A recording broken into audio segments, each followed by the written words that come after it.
ಮುನಿರಾಜು ಅಂತ ಕರೆ ಮಾಡಿದ್ದಾರೆ. ನಮಸ್ಕಾರ ಮುನಿರಾಜು ಅವರೇ. ನಮಸ್ಕಾರ ಮೇಡಮ್. ಹೇಳಿ ಸರ್, ಯಾರಿಗೆ ನಿಮ್ಮ ಮತ, ಯಾವ ಕಾರಣಕ್ಕೆ? ನಮ್ಮ ಮತ ಕಾಂಗ್ರೆಸ್. ಯಾಕೆ ಸರ್? ಯಾಕೆಂದ್ರೆ 60 ವರ್ಷದಿಂದ ಈಗ 10 ವರ್ಷದಲ್ಲಿ ಬಂದು ನಾನು ಅದ್ ಮಾಡಿದೀನಿ ಇದ್ ಮಾಡಿದೀನಿ ಅಂತ ಹೇಳ್ತಾ ಇದಾರಮ್ಮ. 60 ವರ್ಷದಿಂದ ಮಾಡಿರೋರು ಏನಾಗ್ಬೇಕಮ್ಮ? ಈಗ ರೈತರಿಗೆ ಇಂದಿರಾ ಗಾಂಧಿ ಕಾಲದಲ್ಲಿ ಉತ್ತೊಂದೇ ಹೊಲ ಅಂತ ಮಾಡಿದಾರೆ. ಅದಕ್ಕಿಂತ ಬೇಕಾ ನಮ್ಮ ರೈತರಿಗೆ? ಹಾ, ನಾವು ಹುಟ್ಟಿಲ್ಲ, ನೀವು ಹುಟ್ಟಿಲ್ಲ ಅಲ್ವಾ? ಹಾ, ಅವ್ರಿಗಿಲ್ದಿ ಅವಾಗ ಇಲ್ದಿದ್ದು ಈಗೇನಮ್ಮ? ಈಗ ಎಲ್ಲ ತಂತ್ರಜ್ಞಾನ ಎಲ್ಲ ಚೆನ್ನಾಗಿದೆ. ಆಗಿ ಓದ್ದವ್ರು ಯಾರು ಇಲ್ಲ.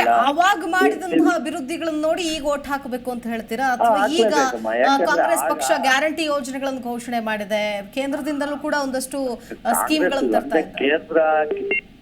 ಕೇಂದ್ರ ಸರ್ಕಾರ ಮಾಡಿದೆ, ರಾಜ್ಯ ಸರ್ಕಾರ ಮಾಡಿದೆ ಅಂತ ಲೆಕ್ಕಲ್ಲಮ್ಮ.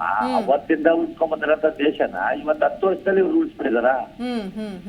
ಹಾ, 60 ವರ್ಷದಿಂದ ಮಾಡಿದಾರಲ್ಲ ಅವರು. ಈಗ 10 ವರ್ಷದಲ್ಲಿ ಇವ್ರು ಏನ್ ಈಗ ತಂತ್ರಜ್ಞಾನ ಬಂದಿದೆ, ಎಲ್ಲ ಬಂದಿದೆ. ಈಗ 20 ವರ್ಷದಿಂದ ಈಗ ಮೋದಿ ಅವ್ರ ಬಗ್ಗೆ, ಬಿಜೆಪಿ ಬಗ್ಗೆ ಏನ್ ಹೇಳ್ತೀರಿ? ಬಿಜೆಪಿ ಬಗ್ಗೆ ಏನಿದೆ, ಕೇಂದ್ರದಲ್ಲಿ ಅವ್ರಿಗೆ ಒಳ್ಳೆ ಕೆಲಸ ಮಾಡ್ತಾ ಇದಾರೆ. ಮಾಡ್ಲಿ, ಅವ್ರಿಗೊಂದು ಅವಕಾಶ ಕೊಟ್ಟಿದೀವಿ, ಇವ್ರಿಗೂ ಒಂದು ಅವಕಾಶ ಕೊಡೋಣ. ಓಕೆ, ಸೊ ಅವ್ರಿಗೆ ಅವಕಾಶ ಕೊಟ್ಟಿದ್ದಾಯ್ತು, ಈಗ ಮತ್ತೆ ಕಾಂಗ್ರೆಸ್ ಅವಕಾಶ ಕೊಡ್ಬೇಕು ಅಂತ ನೀವು ಹೇಳ್ತೀರಾ? ಅವಕಾಶ ಕೊಡೋಣ, ಅವ್ರಿಗೂ ಒಂದು 5 ವರ್ಷ ಅವಕಾಶ ಕೊಟ್ಟರೆ ಅವ್ರಿಗೆ ಏನ್ ಮಾಡ್ತಾರೆ ಅನ್ನೋದು ಗೊತ್ತಿದೆಯಲ್ಲ ಜನಕ್ಕೆ. ಓಕೆ ಸರ್, ಧನ್ಯವಾದ ಕರೆ ಮಾಡಿದ್ದಕ್ಕಾಗಿ. ಧನಲಕ್ಷ್ಮಿ ಅಂತ ಕರೆ ಮಾಡಿದ್ದಾರೆ. ನಮಸ್ಕಾರ ಧನಲಕ್ಷ್ಮಿ ಅವರೇ. ನಮಸ್ಕಾರ ಮೇಡಮ್. ಹೇಳಿ ಮೇಡಮ್, ಯಾರಿಗೆ ನಿಮ್ ಓಟು? ನಮ್ಮ ಓಟು ಬಿಜೆಪಿಗೆನೆ, ಶೋಭಾ ಕರಂದ್ಲಾಜೆಗೆ. ಓಕೆ, ಯಾಕೆ ಮೇಡಮ್? ಯಾಕೆ ಯಾಕೆ ಯಾವ ಕಾರಣಕ್ಕೆ? ಯಾವ ಕಾರಣಕ್ಕೆ ಅಂದ್ರೆ ಅವರು ಬಿಜೆಪಿ ಅವರೇ ನಮ್ಗೆ ಮಾಡ್ತಾ ಇರೋದು. ಇವ್ರು ಏನ್ ಮಾಡ್ತಾ ಇದ್ದಾರೆ? ರಾಜೇಗೌಡ ಬಂದಿದ್ದಾರೆ, ಏನ್ ಮಾಡ್ತಾ ಇದ್ದಾನೆ ಅವನ? ಅಲ್ಲ, ಏನ್ ಮಾಡ್ತಾ ಇದ್ದ? ನಾವು ಅವ್ನ ವೋಟ್ ಹಾಕಿ ನಾವ್ ಏನ್ ಪ್ರಯೋಜನ? ಕಾಂಗ್ರೆಸ್ಗೆ ಇಷ್ಟೊತ್ತಿನ ಕಾಂಗ್ರೆಸ್ ಇದೆಯಲ್ಲ, ಏನ್ ಮಾಡಿದ್ದಾರೆ ಅವರು? ನಾವು ಕಾಂಗ್ರೆಸ್ ಗಿಡಕ್ಕೆ ಬೆಂಕಿ ಇಟ್ಟು ಬಿಟ್ಬಿಟ್ಟಿದೀವಿ. ಯಡಿಯೂರಪ್ಪ ಪಕ್ಷ ಕಡ್ದಾಗಿಂತ ನಾವು ಬಿಜೆಪಿಗೆ ಹಾಕ್ತಾ ಇರೋದು. ಓಕೆ, ನೀವು ಮೋದಿ ಅವ್ರಿಗೆ ನೋಡಿ ಬಿಜೆಪಿಗೆ ಹಾಕದ, ಅಥವಾ ಯಡಿಯೂರಪ್ಪ ಅಂತನ, ಅಥವಾ ಶೋಭಾ ಕರಂದ್ಲಾಜೆ ಅಂತನ? ಯಡಿಯೂರಪ್ಪನು, ಮೋದಿನು, ಶೋಭಾ ಕರಂದ್ಲಾಜೆಗೂ. ಯಡಿಯೂರಪ್ಪ ಪಕ್ಷ ಕಡ್ದಾಗಿಂದ ನಾವು ಅದರಲ್ಲೇ ಇರೋದು. Okay madam, thank you. Venkatesh ಅಂತ ಕರೆ ಮಾಡಿದ್ದಾರೆ. ನಮಸ್ಕಾರ ವೆಂಕಟೇಶ್ ಅವರೇ. ನಮಸ್ಕಾರ ಮೇಡಮ್. ನಮಸ್ಕಾರ. ಹೇಳಿ ವೆಂಕಟೇಶ್ ಅವರೇ, ಯಾರಿಗೆ ನಿಮ್ಮ ಮತ? ನಮ್ಮ ಮತ ಮೇಡಮ್ ಕಾಂಗ್ರೆಸ್ಸಿಗೆ ಮೇಡಮ್. ಯಾಕೆ ಸರ್? ಮೇಡಮ್, ಇವರು ಜನಗಳು ತುಂಬಾ ಜನ ಕರೆ ಮಾಡಿ ಕೇಳ್ತಾರೆ 60 ವರ್ಷದಿಂದ ಏನ್ ಮಾಡಿದ್ರು ಅಂತ. ಫಸ್ಟ್ ಮನೆಗೆ ಹೋಗ್ಬೇಕಂದ್ರೆ ದಾರಿ ತೋರಿಸಿದ್ದೆ ಕಾಂಗ್ರೆಸ್ ಮೇಡಮ್. ಆ ದಾರಿನ ಸಣ್ಣ ಬಣ್ಣ ಬೆಳೆದ್ಬಿಟ್ಟು ನಾವು ಅವರಿಂದ ಏನು ಮಾಡಿಲ್ಲ ಅನ್ನೋದು ಮೂರ್ಖತನ ಮೇಡಮ್. ಸೊ ಇವರು 5 ವರ್ಷಕ್ಕೊಂದ್ಸತಿ ಏರ್ ಸ್ಟ್ರೈಕ್ ಮಾಡೋದಾಗ್ಲಿ, ಜನಗಳೆಲ್ಲ ಸೇರಿ ರಾಮಂದ್ರ ಕಟ್ಟೋದಾಗ್ಲಿ, ನಾವ್ ಇದು ಮಾಡಿದೀವಿ ಅದು ಮಾಡಿದೀವಿ ಅನ್ನೋದು ಬಿಟ್ರೆ ಜನ ನೋಡುವಂತದ್ದು, ಜನ ಕೆಲಸ ಮಾಡುವಂತದ್ದು, ಜನ ಉದ್ಯೋಗ ಮಾಡುವಂತದ್ದು ಒಂದೇ ಒಂದು ಸಿಂಗಲ್ ಕೆಲಸ ಕೂಡ ಈ ರಾಜಕಾರಣಿಗಳು ಮಾಡಿಲ್ಲ. ಓಕೆ, ಸೊ ಆ ಪೊಸಿಷನ್ ಅಲ್ಲಿ ಕಾಂಗ್ರೆಸ್ 60 ವರ್ಷದಿಂದ ಯಾವ ತರ ಇತ್ತು, ಯಾವ ಸ್ಟೇಜ್ ಅಲ್ಲಿ ಇತ್ತು, ಅದನ್ನ ಜನ ಒಬ್ರು ಕೂಡ ಮನದಂಡನೆ ಮಾಡ್ತಾ ಇಲ್ಲ.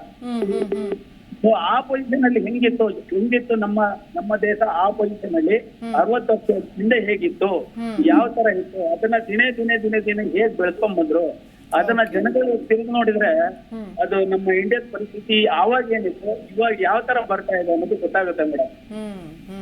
ಸೊ ಅವಾಗ ಇಂದಿರಾ ಗಾಂಧಿ ಒಂದೇ ಒಂದು ಎಷ್ಟು ಗರೀಬ್ ಬಗ್ಗೆ ಅವರು ಕೆಲಸ ಮಾಡಿದ್ದಾರೆ. ಭೂಮಿ ಉಳಿಯುವವನೇ ಒಡೆಯ ಅಂತ ಅಂದ್ಬಿಟ್ಟು ಆತರ ಒಂದೇ ಒಂದು ಕೆಲಸ ಅವ್ರು ಯಾರಾದ್ರೂ ಒಂದೇ ಒಂದು ತೋರಿಸಿ ಮೇಡಮ್ ನೋಡೋಣ. ಜನಗಳು ಈ ಬೆಮ್ಮಲ್ಲಾಗ್ಲಿ ಎಷ್ಟು ಫ್ಯಾಕ್ಟರಿಗಳು ಓಪನ್ ಮಾಡಿದ್ದಾರೆ, ಜನಗಳಿಗೆ ಎಷ್ಟು ಕಲ್ಪಿಸಿದ್ದಾರೆ. ಇವ್ರು ಒಂದೇ ಒಂದು ಆತರ ಯಾವ್ದಾದ್ರು ಒಂದು ಉದ್ಯೋಗ ಇವ್ರು ಏನಾದ್ರು ತಟ್ಟೆ ಹೊಡಿ, ಅಕ್ಕಿ ಕಾಳಾಕು, ಆಮೇಲೆ ಇದು ಏನೋ ಪೂಜಾರಿ ಮಾಡೋ, ಗಂಟೆ ಹೇಳೋದು ಅನ್ನೋ ಬಿಟ್ರೆ ಬೇರೆ ಜನಗಳು ಉದ್ಯೋಗದಲ್ಲಿ ಚೆನ್ನಾಗಿ ಒಂದು ದುಡ್ಕೊಂಡು ತಿನ್ನುವಂಥದ್ದಾಗ್ಲಿ, ಒಂದು ಉದ್ಧಾರ ಆಗುವಂತ ಕೆಲಸಗಳಾಗ್ಲಿ ಏನಾದ್ರೂ ಒಂದು ಮಾಡಿದಾರೆ ಅಂತ ತೋರಿಸ್ಬಿಟ್ರೆ ಮೇಡಮ್ ಜನಗಳಿಗೆ ನಾವ್ ಇವಾಗ ಬರೀ ನರೇಂದ್ರ ಮೋದಿ ಅಲ್ಲಿ ಯಾವ್ದು ಕಾಶ್ಮೀರ ಕನ್ಯಾಕುಮಾರಿ ನಾನ್ ತಗೊಂಡೆ ಅನ್ನೋದು ಬಿಟ್ಟು, ಏರ್ ಸ್ಟ್ರೈಕ್ ಪಾಕಿಸ್ತಾನಕ್ಕೆ ನುಗ್ಬಿಡದೆ ನಾನು ಏರ್ ಸ್ಟ್ರೈಕ್ ಬಿಟ್ಟು, ಆ ತರ ಒಂದು ಈ ಜಾತಿಗಳ ಮಧ್ಯೆ ಕಲಹಗಳನ್ನ ಮಾಡೋದ್ ಬಿಟ್ಟು ಬೇರೆ ಏನ್ ಮಾಡಿದಾರೆ ಮೇಡಮ್? ಓಕೆ ಸರ್, ಓಕೆ, ಧನ್ಯವಾದ ಕರೆ ಮಾಡಿದ್ದಕ್ಕಾಗಿ, ಮಾತನಾಡಿದ್ದಕ್ಕಾಗಿ. ಜಿ ಕನ್ನಡ ನ್ಯೂಸ್ ಈಗ ನಿಮ್ಮ ಮನೆಯಲ್ಲೇ ನೋಡಿ. ಎಲ್ಲ ಕೇಬಲ್ಗಳಲ್ಲಿ ಈಗ ಲಭ್ಯ. Sun Direct 292, Jio TV 1334, U digital 162, city cable 51, GTPL 17, Abhishek cables 821, Rockline telecommunication 51, Shri Basaveshwara number 60, Vinayaka digital number 53, in digital number 896ರಲ್ಲಿ. ನಿಮ್ಮಿಸ್ತದ ಜಿ ಕನ್ನಡ ನ್ಯೂಸ್ ನೋಡಿ ಆನಂದಿಸಿ.